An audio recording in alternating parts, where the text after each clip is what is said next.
ऐसा गजब मत ढाना राजा मत जाना विदेशवा जी। दहिया सगुन किए जाना पिया जब जाना विदेशवा जी। सासू हमारी रजा जन्मे की बैरी, सासू हमारी रजा जन्मे की बैरी।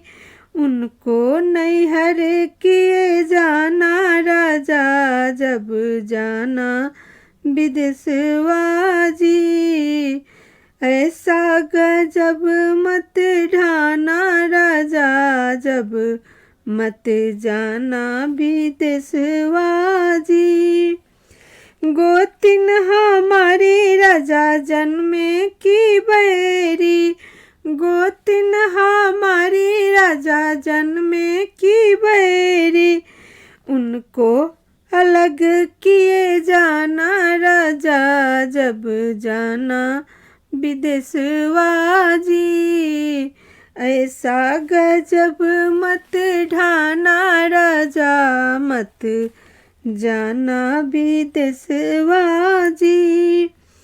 ननद हमारी रजा जन्मे की बैरी, ननद हमारी रजा जन्मे की बैरी। उनको गवन किए जाना राजा मत जाना विदेशवा जी। उनको गवन किए जाना राजा जब जाना विदेशवा जी। हमको भी संग लिए जाना राजा जब जाना विदेशवा जी। हम